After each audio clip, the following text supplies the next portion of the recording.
দিদি আমি এসে গেছি, তবে আমার মনে হয় আয়ুষ্মানের জন্য অপেক্ষা করা উচিত ছিল। এই সিচুয়েশনটা ও হয়তো আমাদের থেকে ভালো ট্যাকেল করতো। রাঘব, এত বছর ধরে আমি পরিবার সামলেছি, ব্যবসা সামলেছি, তোদের সবাইকে সামলেছি। তোর কি মনে হয় আয়ুষ্মান আমার থেকে বেশি সম্পর্কের গুরুত্ব বুঝবে? না দিদি, আমি এমনি। বলবি না, শুনবি। সব কিছু আমি সামলে নেব। এখন অনেক দেরি হয়ে গেছে।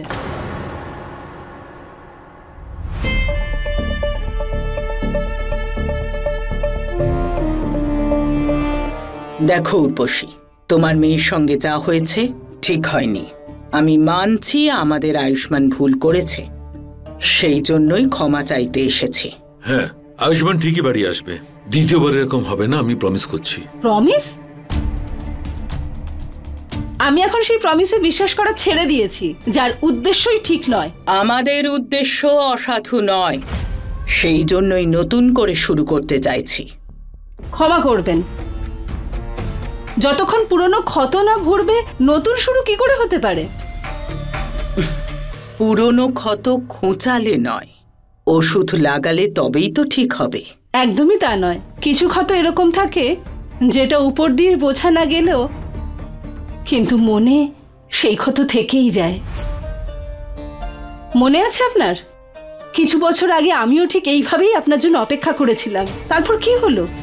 সেই কথা দেওয়ার মূল সব ভেঙে দিলেন আপনি। তারপর আপনার বিয়ে অন্য কারোর সাথে হয়ে গেল। এই বিষয়টা অনেক বছর হয়ে গেছে, আর এই ব্যাপারে আমাদের সন্তানদের বিয়ের কি সম্পর্ক? একদম সম্পর্ক আছে, কারণ আজকে প্রশ্ন আমার মেয়ের জীবনের। আমি আমার জীবনের পুরনো ভুলের পুনরাবৃত্তি হতে দেব না। যা কিছু আমার সাথে হয়েছে সেই সব কিছু আমার মেয়ের সাথে হতে দেব না। গলা নিচে করো উর্বশী, আমরা পাত্রপক্ষ। তারপরেও মিনতি করছি, ভুলে যেও না যে তুমি মেয়ের মা। বলবে না, শুনবে। সন্তানদের ভবিষ্যতের ব্যাপার।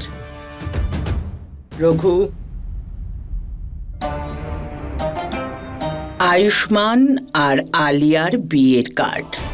আমি এটা ভেবে এসেছিলাম যে এই কার্ডটা আলিয়ার হাতে দিয়ে ওকে রাজি করাবো। একটা কথা ভুলে যেও না উর্বশী, আলিয়া আয়ুষ্মানের ভালোবাসা ঠিকই, কিন্তু আমার দুর্বলতা নয়। চল রাঘব।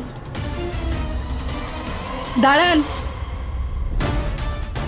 আমারও আপনাদের কিছু বলার আছে।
পরিয়ে দিন আমার সিঁথিতে সিঁদুর।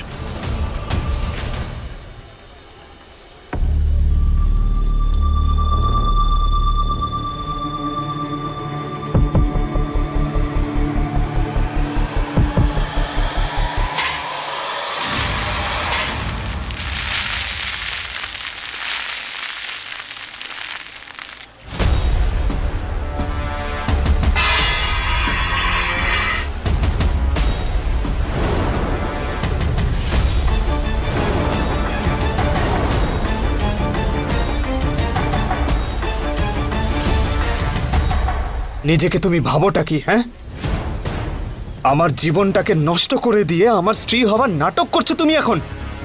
নাটক? আমি কখন নষ্ট করলাম আপনার জীবন? আমরা তো 7 পাকে ঘুরলাম 7টা অঙ্গীকার নিয়ে। আপনি আমার স্বামী না, ডাক্তার। বন্ধ করো তোমার বাজে বকা, বন্ধ করো তোমার নাটক আর তোমার সরলতা। তোমার কি মনে হয় আমাদের নর্মাল বিয়ে হয়েছে? না, আমাদের জোর করে বিয়ে দিয়েছে। শুনতে পেয়েছো তুমি? জোর করে বিয়ে দিয়েছে আমার সঙ্গে তোমাকে তোমার পরিবার। জোর করে বিয়ে হয়েছে আমাদের।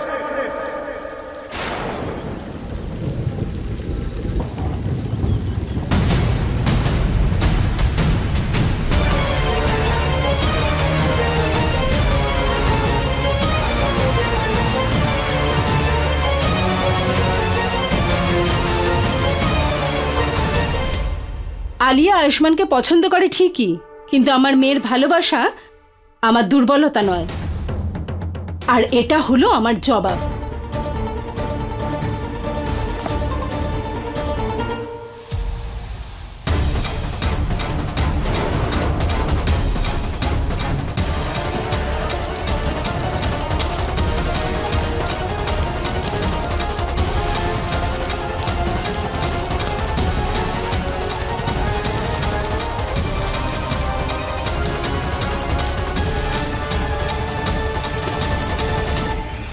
আপনার ছেলে আমার মেয়ের মন ভেঙেছে, আর আজকে ওদের বিয়ের এই কার্ডটা জ্বালিয়ে দিয়ে আমি ওদের বিয়েটা ভেঙে দিলাম।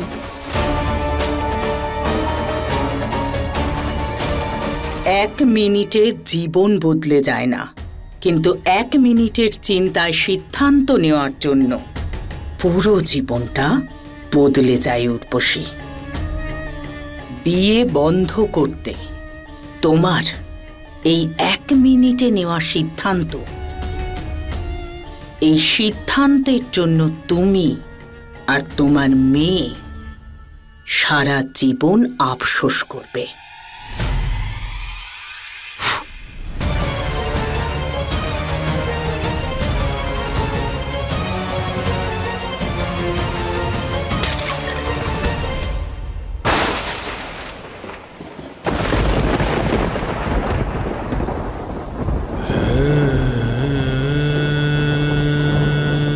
জোর করে?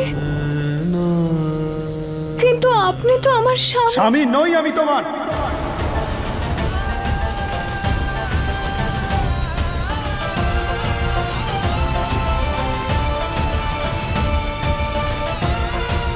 ডাক্তার বাবু, আমি সত্যি এসবের ব্যাপারে কিছু জানি না।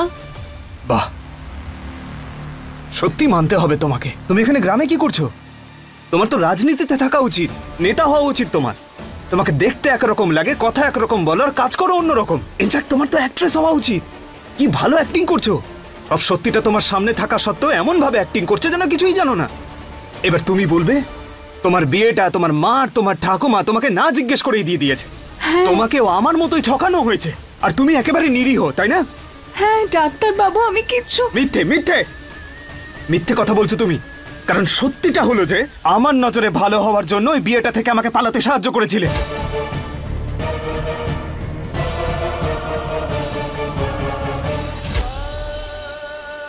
আর কেন? যাতে তুমি আমার সঙ্গে জোর করে বিয়ে করতে পারো। কি ভালো খেলোয়াড় তুমি, হ্যাঁ? আমার তো মনে হয় অর্জুনের নজর যেমন শুধু মাছের চোখে ছিল, প্রথম দিন থেকে তোমার নজর আমার উপর ছিল। ডাক্তার বাবু, আপনি আমাকে বিশ্বাস করুন। বিশ্বাস? তোমাকে? জানো মানুষের খারাপ কখন লাগে? যখন তুমি কাউকে অন্ধের মতো বিশ্বাস করো, আর সেই মানুষটা প্রমাণ করে যে তুমি সত্যিই অন্ধ, কারণ তুমি তাকে বিশ্বাস করেছো।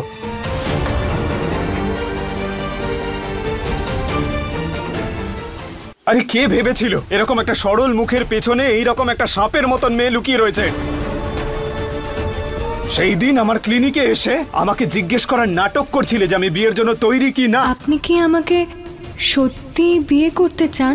হ্যাঁ, যখন তুমি আর তোমার ভাইরা একসঙ্গে আমার ভাইয়ের মাথায় বন্দুক ঠেকিয়ে রেখেছিলে যাতে আমি না বলতেই না পারি।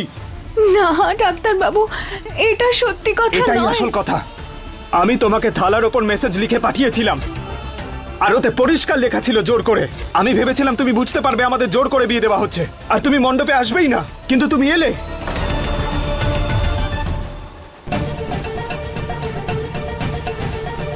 ভুলটা আসলে আমার। আমি আসলে ভুলে গেছিলাম বিশ্বাসঘাতকতা কিভাবে হয়। যেখানে কেউ আশা করে না সেখানেই বিশ্বাসঘাতকতা থাকে। তুমি বিদায়ের সময় ভোলা আর তোমার মাকে পাঠিয়ে আমাকে রাজি করানোর চেষ্টা করছিলে যাতে আমি এই বিয়েটাকে স্বীকৃতি দিই, তোমাকে আপন করে নিই। কিন্তু আমি চুপ করেছিলাম। লোনের বিষয়টা তো আমি চুপ করেছিলাম, কারণ আমি এটা থেকে বেরোতে চাইছিলাম, এই গ্রাম থেকে, এই বিয়ে থেকে, আর তোমার হাত থেকে।